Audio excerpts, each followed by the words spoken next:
जय हिंद दोस्तों, वंदे मातरम। मैं सोनू नागर, आप सभी का बहुत बहुत स्वागत है हमारे इस स्पेशल सेगमेंट में, जिसमें हम आपकी मुलाकात करवाते हैं कुछ ऐसे लोगों से जो अपने फील्ड में कुछ अच्छा कर रहे हैं, बेहतर कर रहे हैं और समाज में कुछ एक अच्छी जो है वो पहल कर रहे हैं।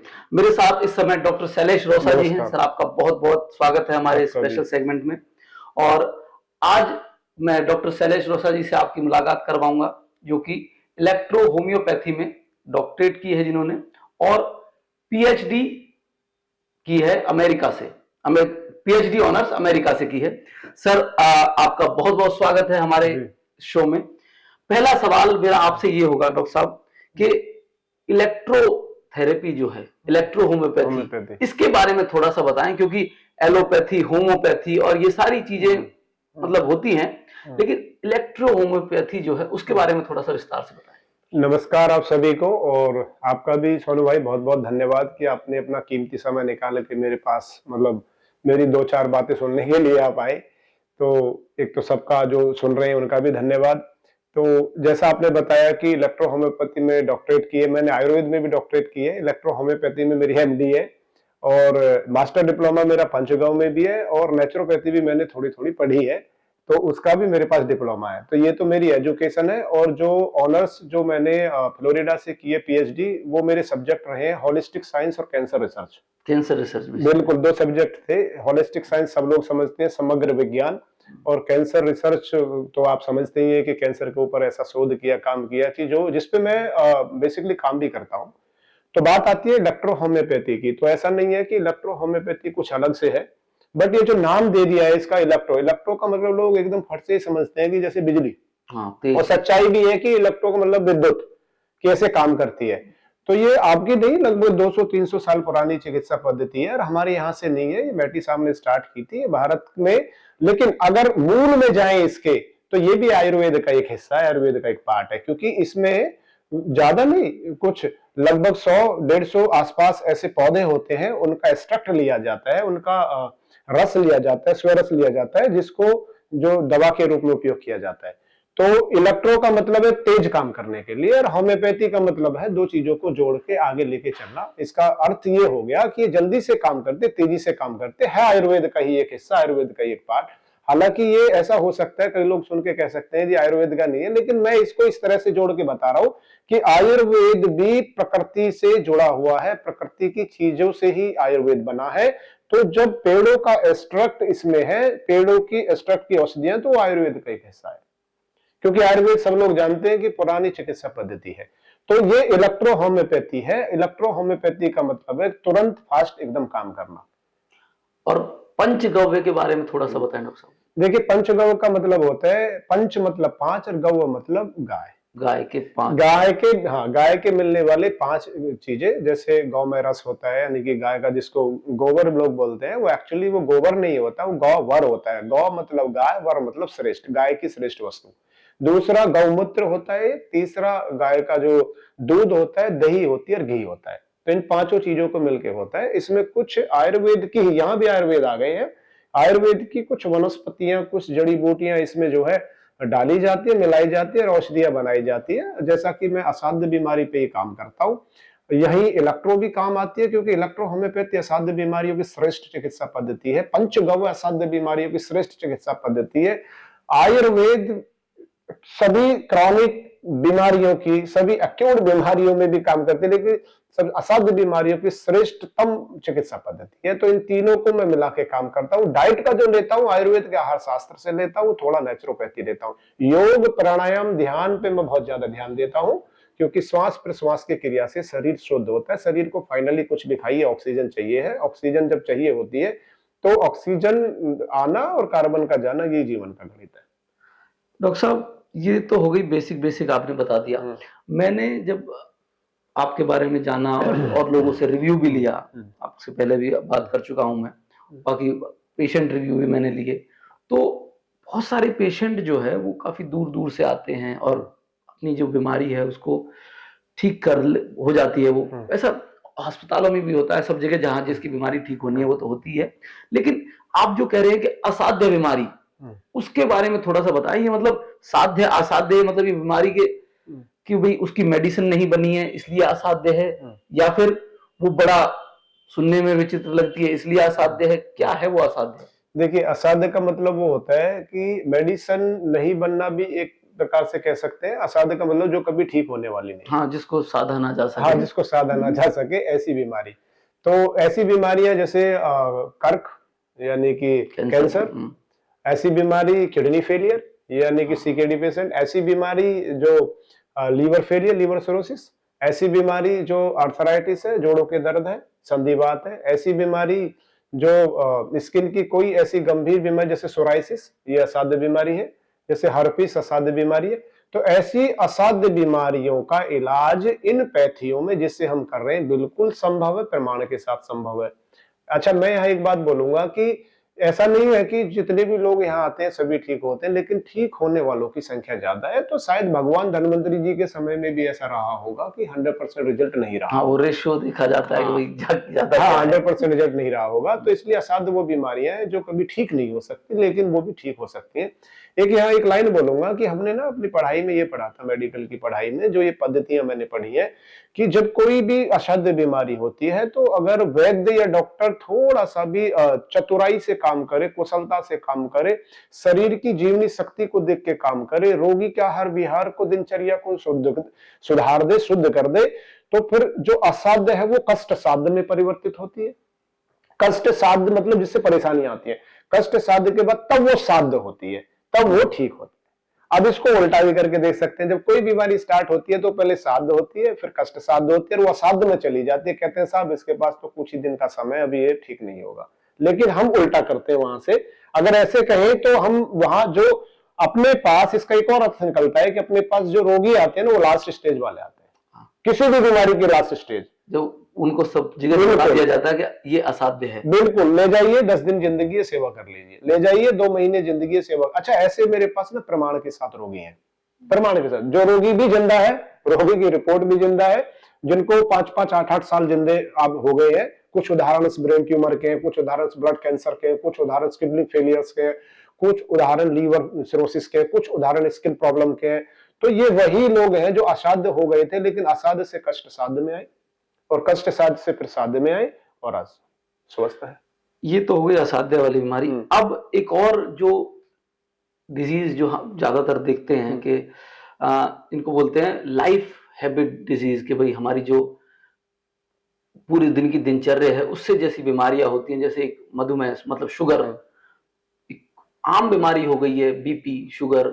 ये हमारे जो लाइफ की मतलब आपके रूटीन में थोड़ी सी गड़बड़ी हो जाए और फिर वो बताते हैं कि उसका इलाज भी नहीं है शुगर वगैरह का। मतलब तो आपके पास क्या इस जो आप ये करते हैं, आप इलेक्ट्रो होम्योपैथी, आयुर्वेद और पंचगव्य में, इसके द्वारा मधुमेह का इलाज है?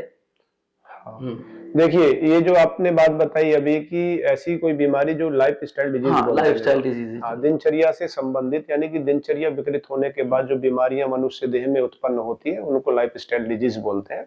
तो लाइफ स्टाइल डिजीज जो होती है उनमें मधुमेह एक है, यानी डायबिटीज एक है, हाइपरटेंशन एक है, चाहे बीपी एक है, हृदय संबंधित व्याधियां भी है, ओबेसिटी भी उनमें से एक है, डाइजेशन इंप्रूव नहीं होना, डाइजेशन पुअर होना उनमें से एक है। और मैं तो यहाँ तक जो अर्थराइटिस है उसको भी लाइफ स्टाइल डिजीज ही मानता हूँ, और माइग्रेन उनमें से एक है। माइग्रेन और एसिडिटी, हाइपर एसिडिटी, ये सब उनमें से एक है। या पाइल्स जिसको हो जाती है, बवासीर जिसको हो जाती है, फ्रस्टुला भगंदर जिसको हो जाते हैं, लाइफ स्टाइल डिजीज है। तो बिल्कुल बात सही है आपकी कि इनका इलाज क्या आयुर्वेद में, इलेक्ट्रो होम्योपैथी में, पंचगव्य में संभव, हाँ बिल्कुल संभव है। लेकिन इसके साथ साथ वही काम करना पड़ता है कि पहले लाइफ को ही सुधारना पड़ता है, लाइफ स्टाइल को आपको बिल्कुल रिवर्स करना पड़ेगा। हाँ, तब उसके बाद, क्योंकि गियर आप सीधा टॉप नहीं डाल सकते, आपको पहले गियर में गाड़ी चलानी पड़ेगी। टॉप में डालोगे तो झटका लेके बंद हो जाएगी, आदमी मर भी सकता है। तो इसलिए ये सिस्टम भी नहीं कहता, मेडिकल साइंस भी ये नहीं कहती। पहले जिन चीजों से, देखिए, इलाज करने का एक तरीका हमारा होता है, जैसा कि हम पढ़ के आए हैं कि बीमारी को देख लीजिए और बीमारी देख के ये समझ लीजिए कि ये बीमारी किन किन कारणों से बढ़ सकती है। तो हम पहले उन कारणों को कट ऑफ करते हैं, उसके बाद फिर जो हो गई है उसकी औषधि और भोजन का चुनाव करते हैं, रोगी स्वस्थ हो जाता है। तो मैं कह सकता हूं कि मधुमेह का भी, यानी जितने नाम मैंने पीछे लिए, ये सबका जो है ये इलाज संभव है। मधुमेह में क्या है कि शुगर के पेशेंट मैंने बहुत ज्यादा देखे हैं, वो इंसुलिन पे मतलब जीवन भर उनका कॉफी, चाय या फिर कुछ भी ऐसा ले रहे हैं तो विदाउट शुगर चाहिए, इंसुलिन लग रही है, मतलब एक ऐसी हो जाता है कि उनकी लाइफ जो है वो बद से बदतर की तरफ चली जाती है, और वो कहीं ना कहीं अंदर ही अंदर टेंशन में भी सूखने लगते हैं, तो भाई ये तो सही तो होगी नहीं। बिल्कुल सही बात है। हाँ। हाँ, बोलिए। तो मैं वही जानना चाह रहा हूँ कि इसमें मतलब आप लाइफस्टाइल को चेंज करके उसकी कर देंगे, या फिर आपके पास भी कोई इंसुलिन तरीके की ऐसा मतलब रेगुलर ये चलती रहेगी दवाई तो आप ठीक रहेंगे, वरना फिर मतलब परमानेंट इलाज है इसका, मैं ये बस इतना जानना चाहता हूँ। देखिए, इंसुलिन की जहां तक बात है तो इंसुलिन जो आपके पैनक्रियाज लीवर से संबंधित, यानी कि लीवर मधुमेह का पहला first and fall organ liver होता है, उसके बाद पैनक्रियाज होता है, अग्नाशय जिसको बोलते हैं, एपिगेस्ट्रियम जिसको बोलते हैं, वो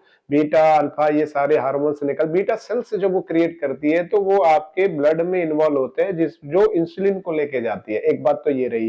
इंसुलिन का क्या है कि बाहर से इंसुलिन जो नेचुरल फॉर्म में मिलती है, आयुर्वेद में भी एक पौधा है जिसको इंसुलिन के नाम से आज दुनिया में लोग जान गए हैं।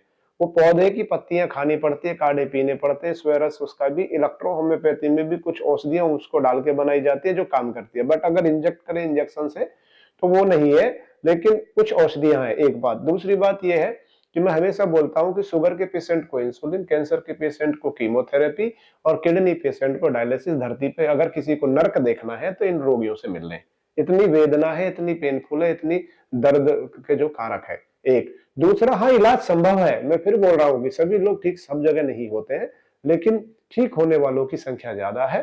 दूसरा कि जो इनका लाइफ स्टाइल है वो जरूर सुधारनी पड़ेगी। बिना लाइफ स्टाइल सुधरे बात नहीं बनती है, 1% भी नहीं बनती है। मैं पहले जब रोगी आता है तो यहाँ मैं सबको पूछ लेता हूँ, पहले लिख के ही देता हूँ कि साहब ये परहेज है, अगर आप बोल सकते हैं कि मैं कर सकता हूँ। हर दिन दो चार पेशेंट मेरे, देखिए मैं पेशेंट देखने की मेरा एक तरीका अलग है कि मैं एक दिन में मैक्सिमम 20 रोगी देखता हूँ, 20 पेशेंट देखता हूँ, क्योंकि मैं अच्छे से ना पेशेंट को, हमारे यहाँ हम जो पढ़े के आए थे आयुर्वेद में, हमने पढ़ा था संप्राप्ति, यानी कि पेशेंट को डायग्नोज करने के तरीके। आंख को देखना, नाक को देखना, जीभ को देखना, त्वचा को देखना, स्पर्श करना, बाल को देखना, ये सब हम देखते हैं। उसके बाद संप्राप्ति निकालते हैं, अच्छा खासा 15-20 मिनट जाती है। उसके बाद हम डायग्नोज कर लेते हैं कि ये उन्होंने जो अपनी रिपोर्ट्स कराई हैं वो सब ठीक है। उसके अलावा हम अपने लिए भी जो पढ़ के आए वो भी हम देखते हैं। तो समय लगता है, तो 20 ही पेशेंट हो पाते हैं, 6-8 घंटे में बैठता हूँ। दूसरी बात, यहाँ 2-4 पेशेंट हर दिन बिना औषधि लिए जाते हैं। वो इसलिए जाते हैं क्योंकि मैं उनको यही बोल देता हूँ, जब ये परहेज आपको करना है, अगर आपने परहेज करेंगे तो मैं दवा दूंगा, और नहीं करेंगे तो बिल्कुल नहीं दूंगा। तो इसमें यही है कि लाइफ स्टाइल तो सुधारनी ही पड़ेगी, और अगर नहीं सुधरेगी तो शायद रोगी ठीक नहीं होगा, और शायद रोगी ठीक होते हो पहले तो शायद हम तक यहाँ बैठे हैं हम, तो शायद कोई यहाँ आता हो कि भाई जब ठीक हो गए तो यहाँ कौन आएगा। तो मैं बता रहा हूँ, जब ठीक नहीं होते लास्ट वाले यहाँ आते हैं। तो लाइफ स्टाइल एकदम अहम पार्ट है, और इस लाइफ स्टाइल को देखते हुए हमने कुछ चीजें जो है अपने जो बहुत व्यस्तता सभी के जीवन में है, लेकिन उससे अपने भी हमारे व्यस्तता जीवन से हमने कुछ चीजें अभी एक छोटी सी हैंडबुक ही बोलेंगे, एक छोटी सी पुस्तक लिखी है। तो आप जब चर्चा करेंगे तो वो बताता हूँ। हाँ बिल्कुल, इसके बारे में, ये जो आपकी निरोगी शरीर जो पुस्तक है जी, इसमें बेसिकली जो चीजें हैं वो लाइफस्टाइल से जुड़ी हुई, और हाँ, उसके बारे में कि किस तरीके से लाइफ जीनी है। एक ये मलमूत्र त्यागते समय मोबाइल साथ नहीं ले जाना चाहिए, हाँ, ये देखिए हाँ, मतलब ये लाइफस्टाइल, क्योंकि ज्यादातर हो गया है ना कि बाथरूम में बैठे हुए हैं तो रील चल रही है, या मतलब इतना क्या हो गया कि फोन को लेके हर जगह जाना है। अच्छा, ये फोन से भी कोई दिक्कतें हैं क्या बहुत ज्यादा, मतलब? देखिए, पहले इस किताब पे बात करता हूँ। इस किताब का नाम है निरोगी शरीर। हाँ। अच्छा, इस किताब के ऊपर भी मैंने लिखा है कि डॉक्टर और दवा से रहना है दूर तो एक बार पढ़े जरूर। तो हमारे कई सारे बहुत अच्छे मित्र अधिवक्ता हैं, कई सारे जो है जस्टिस न्यायाधीश भी है जो मित्र है। तो उन्होंने, जब मैंने ये नाम दिया उनको, मैंने कहा कि ये नाम मैं रखना चाहता हूँ, तो कोई कानूनी दाव पेच तो नहीं फंसेगा। अच्छा, ये पूछा आपने, ठीक है। क्योंकि डॉक्टर और दवा से रहना है दूर। तो बोले नहीं, इसमें ऐसा कुछ नहीं है, आप कोई औषधि या तो इसमें डाल ही नहीं रहे हैं। तो मैंने कहा औषधि नहीं डाल रहा हूँ मैं, इसमें केवल वो डाल रहा हूँ जो मैं पढ़ के आया हूँ। मैंने पढ़ के क्या आया था आयुर्वेद में, मैंने एक चरक संहिता का प्रथम अध्याय का प्रथम सूत्र का प्रथम श्लोक मैंने पढ़ा था। उसमें लिखा था स्वास्थ्य स्वास्थ्य रक्षणम। एक अगली लाइन भी लिखी है, आतुरस्य विकार प्रशमनम च। तो ये जो स्वास्थ्य से स्वास्थ्य रक्षणम है, उसके ऊपर ये 200 पन्ने लिखे गए हैं। हम ऐसे कह सकते हैं कि इतना बड़ा महान आयुर्वेद है कि उसमें केवल एक लाइन पे 200 पन्ने मैंने लिख दिए, और जो इतना विशाल है उसमें तो जीवन निकल जाए तो इसका अर्थ है कि स्वास्थ्य से स्वास्थ्य रक्षण का मतलब है कि आप थोड़ा ध्यान दो तो बिना दवा बिना डॉक्टर के आप स्वस्थ रह सकते हो। इसका सीधा अर्थ यही है। तो मैंने ये देखा इसमें दिनचर्या से संबंधित ही है। और बात रही कि मोबाइल फोन की, तो बिल्कुल सही बात है। अभी भी मैं पीछे न्यूज़पेपर पढ़ रहा था, चूंकि हम लेटेस्ट चीजें पढ़ते भी रहते हैं, तो उसमें ये देखा था मैंने, हेल्थ टुडे था, कि इसमें मोबाइल फोन से जो ऐसी रेडिएशन निकलती है जी, तो आपका जैसे अब हम बोलते हैं, बहुत बात करते हैं, या जैसे हम शौच के लिए जा रहे हैं तो मलमूत्र द्वार हमारे ओपन होते हैं, तो कुछ चीजें ना बॉडी में सेंसिटिव होती हैं। जैसे मलमूत्र का द्वार सेंसिटिव है, आपका जिह्वा सेंसिटिव है, आपकी आंखें सेंसिटिव है, आपका कान सेंसिटिव है, जो चीजों को बहुत जल्दी से अडॉप्ट करता है, पकड़ता है। तो मैंने उसमें पढ़ा था कि अगर ये ऐसा रहेगा तो आपको रेक्टम कैंसर होने के चांस बहुत ज्यादा होंगे, या आपको पाइल्स होने के चांस ज्यादा होंगे।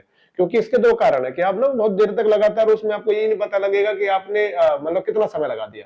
आप वो रील्स देखते रहेंगे, बैठे रहेंगे। तो जब आप बैठे रहेंगे ना, तो जो एनस के आसपास की ब्लड वेसल्स होती हैं वो एकदम वहां तनाव बढ़ा देंगे और वो गांठ बना देंगे। That is the call piles.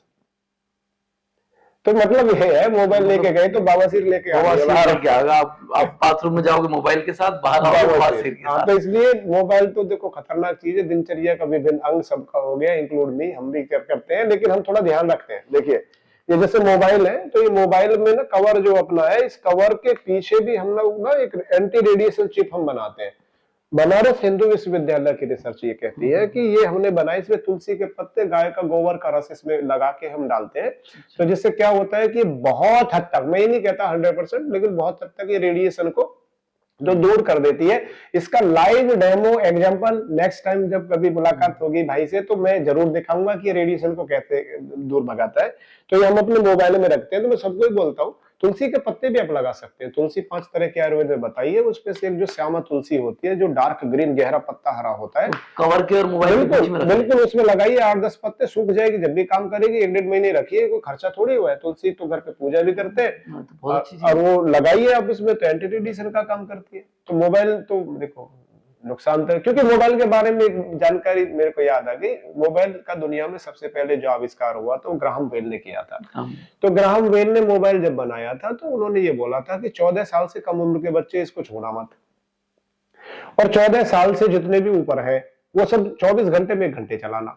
लेकिन अभी आप जरा सोचिए, सबसे ज्यादा तो 14 से कम उम्र के चला रहे हैं, सबसे ज्यादा छोटे बच्चे, शिशु किशोर अवस्था में। मदर्स जो है वो उनको पकड़ा देती हैं कि अपना काम कर रही हैं, ले बत्तू ये इसमें लग जाए। और चूंकि मेरा subject holistic science cancer research रहा था, और फिर इतनी सारी चीजें पढ़ने के बाद मैंने देखा है कि आजकल मेरे पास बहुत छोटे छोटे बच्चे आते हैं। अभी एक रिपोर्ट आई थी एक छोटे से बच्चे की, उसका शायद हर्षवर्धन या वर्धन नाम था, अभी छोटा, दिल्ली से। उसके ब्रेन में ट्यूमर था, तो उसका लगभग 10 mm का इस पहले सर्जरी इतना बचा था, फिर यहाँ से मेडिसिन कुछ लेके गए, अभी तो 0.6 में कुछ करके आया। ऐसे ऐसे एक आरोग्य लड़का आता है, एक ऐसी इधर से जौनपुर। मैं कहना ये चाहता हूँ कि छोटे छोटे जो बच्चे हैं उनमें ब्रेन ट्यूमर की जो टेंडेंसी है वो बहुत तेजी से बढ़ी है। और उसके पीछे का मैंने ना जब शोध किया था, तो उसमें देखा था कि रेडिएशन बहुत ज्यादा उसमें इन्वॉल्व हो रही है। मोबाइल्स वाली जो रेडिएशन, बच्चों को तो गलती से बना, बच्चों को मोबाइल देना समझो माँ बाप अपने हाथ से जहर दे रहे हैं। और मैंने अक्सर, जैसे आप कह रहे हैं, सच बात है, मैंने अक्सर देखा है कि माता पिता जो अपने कामों में व्यस्त रहते हैं या कुछ भी करते रहते हैं, तो ये इसमें मोबाइल उसको पकड़ा देते हैं। वो क्या करता है, बिल्कुल, और वो इसका इतना आदी हो जाता है कि आप उसको हटा भी नहीं सकते। नशे से बुरी लत है ये। तो डॉक्टर साहब, एक और सवाल मेरा, जब मैं आपसे पहले मिला था तो आपने फास्टिंग के बारे में बताया था कि फास्टिंग जो है वो भी हमारे बॉडी को जो है रिफ्रेश कर देती है। तो उसके बारे में थोड़ा सा दर्शकों को बताएं कि, क्योंकि एक मैं पढ़ रहा था, तो एक जापान के वो थे, उन्हें नोबल, जापान के डॉक्टर थे, उन्हें नोबल पुरस्कार मिला था इसी उसमें कि फास्टिंग। और हमारा जो भारत देश है उसमें सदियों से ये प्रथा चलती हुई आ रही है। भले वो एक प्रभु को, ईश्वर को समर्पित करके हम दिन कर रखे हैं कि सोमवार भोले का हो गया, मंगल बजरंगबली का हो गया, इस तरीके से, लेकिन ये फास्टिंग वाला जो है ये बॉडी को किस तरीके से रिफ्रेश करता है? देखिए, फास्टिंग पे पहले भी कई सारी वीडियो बन चुकी हैं। फास्टिंग पे इंटरेस्टेड विषय भी होता है, जिसको मैं भी मैंने खुद एकादशी का शुरू कर दिया कि 15 दिन में एक बार मेरे को फास्ट करना है, तो 2 दिन तो मैं रहता हूँ, एकदम रहता है। तो मैंने पहले भी डाली है, वीडियो बताई है, वैसे भी बोला है कई बार कि फास्टिंग पे मैं इसलिए भी जोर देता हूँ। देखिए रही बात इसकी कि हमारे यहाँ सदियों से, जब से शायद सृष्टि का निर्माण हुआ होगा, मनुष्य पैदा हुआ होगा, तो तब से ये फास्टिंग का कॉन्सेप्ट चला है। अब ये हर किसी में है, देखिए इसमें उसमें नहीं जाना चाहते, हम अभी हिंदुओं में भी है, मुस्लिम भाइयों के अंदर भी है, ये सब हमारे सिख भाइयों का सबके लिए है, कहीं भी देख लीजिए सब में फास्टिंग का जरूर है। ये कहीं भी आप इसमें बुद्धिस्ट में चले जाइए, पारसी में चले जाइए, किसी में भी चले जाइए, आप जैनियों में चले जाइए, सब में फास्टिंग का है। वो सबने अपने अपने तरीके, अपने अपने हिसाब से सबने बताया है कि इस समय इस मौसम में ऐसे फास्टिंग करिए। देखिए बेसिकली कॉन्सेप्ट क्या होता है, आपका जो शरीर है ये पंच महाभूत से मिलकर बना है। ये पंच महाभूत का मतलब होता है, एक श्लोक हम बहुत बचपन में पढ़ते थे, क्षिति जल पावक गगन समीरा, पंचरत्न है बना शरीरा। तो माने अग्नि है, इसमें आकाश है, इसमें इसमें हवा है, इसमें पानी है, इसमें मिट्टी है, ये 5 चीजें हैं। अंग्रेजी लोग इसको दूसरी भाषा में बोलते हैं 5 compound make a human body, कि 5 यौगिक तत्व हैं जिनसे बनी है। दूसरा, अब इसमें होता क्या है कि देखिए अगर बीमारी का कॉन्सेप्ट समझना है कि फास्टिंग से कैसे ठीक होते हैं, तो एकदम सिंपल सा लॉजिक है कि जब शरीर इन 5 चीजों की उससे समानता से मिलकर बना है, इन 5 चीजों से मिलकर बना है, तो कहीं ना कहीं इनकी अधिकता शरीर में कम होना यही बीमारी है। अच्छा, किसी की अधिकता किसी की कमती हो ना, बिल्कुल यही तो बीमारी है भाई। जब जैसे चीज, एक बताइए, मोबाइल जिन चीजों से मिलकर बना है, अब ये मोबाइल अगर खराब होगा तो कुछ कमी आएगी इसमें, तो मोबाइल की दुकान पे लेके जाएंगे इंजीनियर या ऑपरेटर, क्या देखेगा? वो सब देख के ही तो करेगा। ऐसे ही तो आपका शरीर है, ये जिन चीजों से मिलकर बना है, अगर वही चीज उसको बीमारी हो गई तो किसी चीज की अधिकता हो गई, बीमारी ये कम हो गई तो किसी चीज की अधिकता, फिर वो कमी हो गई तो बीमार हो गया। अब ये समझेगा डॉक्टर या वैद्य, क्योंकि वो उसने पढ़ाई करी है कि भाई इसको ये बीमारी है तो कौन सा महाभूत इसका हुआ। अब उसके आधार पे ही वह भोजन भी डिसाइड करता है, ये भी डिसाइड करता है, जैसे कि हमने आयुर्वेद में पढ़ा लंघनम परम औषधम, कि लंघन मतलब उपवास करना, परम मतलब श्रेष्ठ कार्य है, और किसके लिए? रोगी के लिए, स्वस्थ व्यक्ति के लिए। अभी हम पूरे दिन खाते हैं, दिन में 1 बार 2 बार 4 बार, हर चीज को आराम देते हैं, खुद को भी आराम देते हैं, रात को सोते हैं, मोबाइल को भी आराम, सबको, लेकिन हम अपने पेट को आराम नहीं देते बिल्कुल भी। और जब पेट को आराम नहीं देंगे ना, तो चीजें एक्स्ट्रा आपकी बॉडी में जमा हो जाएंगी, और जब एक्स्ट्रा चीजें जमा हो जाएंगी, अब देखिए एक चीज आप ध्यान रखिए, बहुत महत्वपूर्ण बात है, ध्यान से आपको सबको सुनना है। कोई भी बीमारी, अगर मैं गांठ की बात करूं, चूंकि मैंने जब पंचगव्य की चिकित्सा करता हूं, आयुर्वेद की, तो मैं कैंसर पे ज्यादा काम करता हूं, तो मैंने देखा कैंसर 2 चीजों से स्टार्ट होता है, या तो गांठ बनेगी या जख्म बन जाएगा, और वो किसी भी ऑर्गन में बन जाएगा, हड्डी में बन जाएगा, त्वचा में बन जाएगा, मांस में बन जाएगा, इसमें बन जाएगा, कई सारी चीजों में, रक्त में बन जाता है। तो जब वो स्टार्ट हो जाएगा, गांठ बन जाएगी, तो जब आप गांठ का, आप उसको काट के निकाल के जब उसको टेस्ट करोगे लेबोरेटरी में भेज के, तो हर वो चीज मिलेगी जो आप खाते हो रोज। कहीं भी शरीर में स्टोन बन गई है, हर वो चीज मिलेगी खाते हो। तो इसका सीधा सा जो कॉन्सेप्ट है वो ये है कि इसका मतलब है कि एक्स्ट्रा हो गया कुछ, जो बॉडी उसको मेटाबॉलाइज नहीं कर पाई है, उसको डाइजेस्ट नहीं कर पाई, उसने स्टोर कर दी, और कहाँ स्टोर कर दी? कोई किसी भी ऑर्गन में डाल दिया उसने, जब ऑर्गन में डल गया तो वो फिर वहीं ग्रोथ कर जाएगा।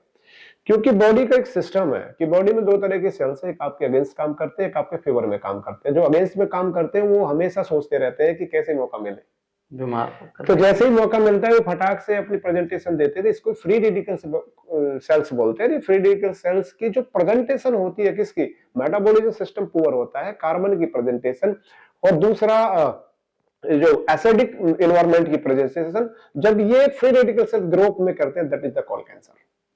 तो आप जब कुछ खाते हैं तो वो सब बॉडी मेटाबॉलाइज करके पूरी बॉडी में लेके जाती, शरीर में लेके जाती है, पाचन तंत्र मेटाबॉलाइज करता है, उसके बाद जब वो चली जाती है तो जो एक्स्ट्रा होता है वो उसको अपने पास रखता रहता है, स्टोर करते हैं। अब आप यहाँ जो उपवास की विधा बताइए, चाहे वो वीकली रख लीजिए, चाहे वो किसी भी नाम से, देखो ये नाम तो रख दिया कि भगवान शिव का ये हो गया, उनका ये इस वजह से लगे ताकि लोग डरे। ये उस समय से शुरू हुआ जब लोग भगवान से बहुत डरते थे। वो दूसरी बात है, आज भगवान खुद को मानते हैं, वो अलग बात है, लेकिन भगवान से डरते थे तो इसलिए उन्होंने वो दिन रख दिए। एकादशी का उपवास का ये कॉन्सेप्ट है, आयुर्वेद के अनुसार 3 दोष शरीर में काम करते हैं, वात पित्त और कफ, ये तो शरीर के हैं, 2 रज और तम मानसिक है। तो उन्होंने ये बताया कि साहब ये 14 दिन के बाद ये जो शुक्ल पक्ष और कृष्ण पक्ष का है, उत्तरायण और दक्षिणायन का है, ये जो पहर का सिस्टम है, इसको उन्होंने बड़ा, उसमें आपने देखा होगा एकादशी को उपवास का जब कैलेंडर आता है उसमें लिखा होता है कि फलानी तारीख को इतने बजे से इतने बजे तक का ये है, और इतने बजे से इतने बजे तक का आप उपवास रख सकते हो। तो ये सब वो पक्ष के हिसाब से चलता है। तो उस समय आपके शरीर में जो शरीर के दोष है, वात और पित्त कफ, ये असामान्य रहते हैं। अगर कुछ खा लेते हो तो बिगड़ जाते हैं, डिस्टर्ब हो जाते हैं, अगर आप नहीं खाते हो तो समान रहते हैं। और यही कहता है कि अगर स्वस्थ रहना है तो पंच महाभूत को ठीक रखना है, वात पित्त कफ को ठीक रखना है। तो इसलिए हर 14 दिन के बाद 15वां दिन, एक शुक्ल पक्ष में आती है एकादशी और एक कृष्ण पक्ष में। तो 14 दिन में आपने जो भी उल्टा सीधा खाया है, टाइम बाय टाइम खाया है, वो जो सब स्टोर हो गया आपकी बॉडी में, तो एक दिन नहीं खाओगे, सिर्फ और सिर्फ गुनगुना जल पियोगे आप 24 घंटे, तो वो उसको वहां से बॉडी को जरूरत पड़ेगी न्यूट्रिशन की। उसको फैट्स चाहिए, कैल्शियम चाहिए, डिफरेंट डिफरेंट प्रोटीन्स चाहिए, डिफरेंट डिफरेंट विटामिन चाहिए, सब अलग अलग चाहिए उसको। तो जब चाहिए और है आप दे नहीं रहे हो तो वो वहां से उसको ले लेगा, स्टोरेज में से बिल्कुल ले लेगा। तो इसलिए ये बहुत अच्छा कॉन्सेप्ट है और उपवास हर किसी को करना चाहिए। मैं हमेशा बोलता हूँ, मैं खुद भी मेरे जीवन में उपवास करता हूँ। तो उपवास करिए, एकादशी का तो बिल्कुल करिए। गर्म पानी पीजिए, यानी सुषुम्न जल जिसको बोलते हैं, जो जीभ में लग के जलेना, ऐसा शरीर के तापमान 36-37 टेम्परेचर बॉडी का होता है सेल्सियस में, तो उसके अनुसार ही आप जो है अपना पानी पीजिए और उपवास करिए। नहीं, आपके इस उपवास वाला मैंने इसलिए क्वेश्चन लाया था क्योंकि मैंने आपकी वीडियो और ये देख के आपसे जब बात हुई थी तो मैं लगभग 2-3 महीने से अभी कर रहा हूँ उपवास जो है, और मैं अपना भी थोड़ा प्रमोशन कर देता हूँ। और ये जो आपकी बुक है बेसिकली इसमें जो बातें बताई गई हैं वो इसी से रिलेटेड हैं कि डॉक्टर से कैसे दूर रहा जाए, मतलब डॉक्टरों के पास ना जाकर ज्यादा से ज्यादा। तो मैं ये बुक जो है वो सभी को रिकमेंड करूंगा, निरोगी शरीर बाय डॉक्टर शैलेश रोसा। और सर एक बार, अच्छा आपका इस पे यूट्यूब चैनल भी छपा हुआ है, ये डॉक्टर साहब का यूट्यूब चैनल है, इसको जरूर देखें क्योंकि मैं इनकी वीडियोस देख देख के ही थोड़ा सा मैंने जाना कैसे अपने शरीर को ठीक रखा जाता है। तो इसके लिए भी आप लोगों से कहूंगा सर आपका बहुत बहुत धन्यवाद। और अगर आप थोड़ा सा हमें और समय दें तो एक सवाल मैं और आपसे पूछ लेता हूं कि ये तो हो गया इसके ऊपर लाइफस्टाइल डिजीज और किस तरीके से करना। अब एक जो कैंसर जैसी बीमारी जो है, एक गंभीर बीमारी है, उसके इलाज में क्योंकि लोगों का बड़ा एक सवाल रहता है कि भाई उनके दिमाग में अब ये हो चुका है कि कैंसर तो ठीक नहीं होता। और मैंने जब आपकी वीडियोस देखी और इस तरीके के देखे तो ट्यूमर भी ठीक हो रहा है, कैंसर भी के पेशेंट ठीक हो रहे हैं, वो गांठें भी सही हो रही हैं, उन्हीं को लोग बाग वो निकाल के जब डॉक्टर निकालेगा तो कैंसर ही होता है वो सारा। उसको मतलब किस तरीके से आप इन तीनों से करते हैं या फिर दिनचर्या से करते हैं, किस तरीके से आप पेशेंट को मतलब कैसे समझाते हैं? और लास्ट स्टेज है पेशेंट की, बोल दिया कि 10-15 दिन जिएगा, 2 महीने जिएगा, तो उसको पहले तो दिलासा देना बड़ा मुश्किल कि भाई, क्योंकि अंदर से जब मन टूट जाएगा, मन के हारे हार है, मन के जीते जीत, तो उसको किस तरीके से आप बूस्ट अप करते हैं या फिर क्या बताते हैं उसको? जैसे एक बार बताए।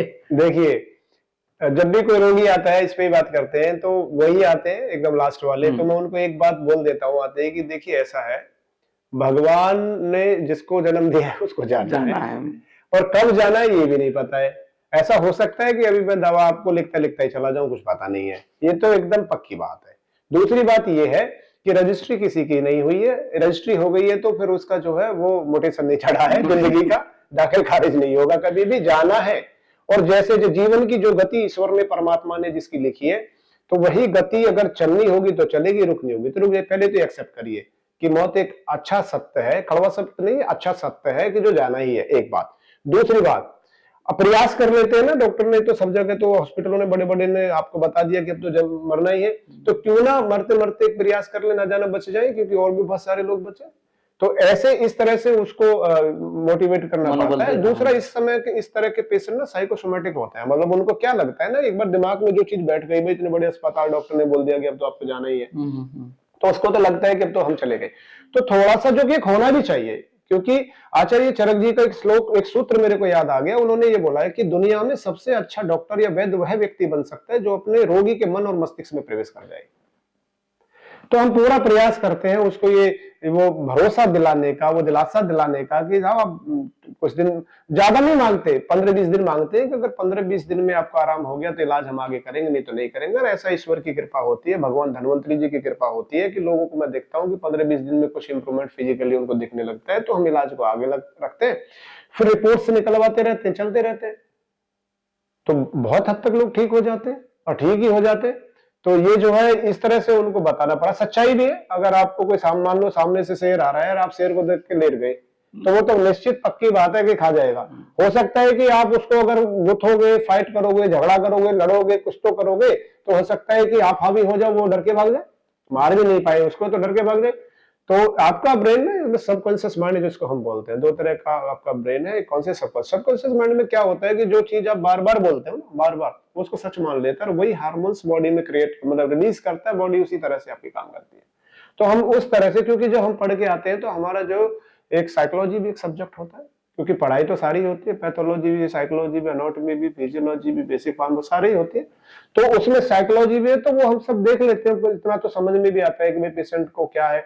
और फिर वो रिपोर्ट्स रहती है, रिपोर्ट्स में बता दिया साहब 10 दिन, अब किसी को, अब मेरे को कोई बोल दे कि डॉक्टर साहब आप तो 10 दिन जिंदा रहेंगे, तो शायद मेरे को भी कोई आसानी से ना समझा पाएगा ना।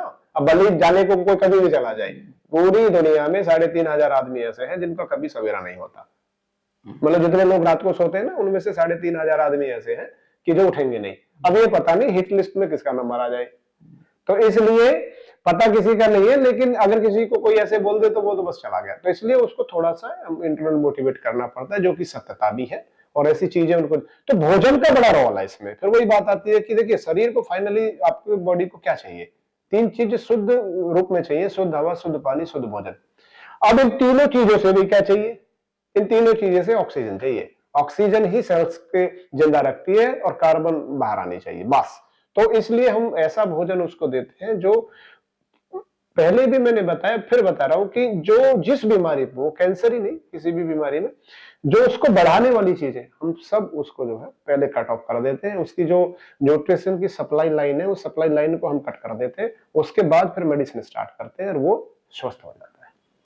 डॉक्टर साहब आपका बहुत बहुत धन्यवाद हमें समय देने के लिए, और मैं आशा करता हूं कि आपको ये वीडियो जो है वो अच्छी लगी होगी। इसे ज्यादा से ज्यादा लोगों तक शेयर करें, और ऐसी गंभीर बीमारियों का जो एक पूरा जाल बना हुआ है हमारी दुनिया में, हमारे आसपास पूरा बना हुआ है, उसको आप अपनी लाइफ हैबिट्स से जो है वो पार कर सकते हैं। उसके लिए डॉक्टर साहब की किताब है निरोगी शरीर, डॉक्टर से दूर रहना है तो अगर आपको डॉक्टरों के पास नहीं जाना है तो ये किताब है आपके लिए।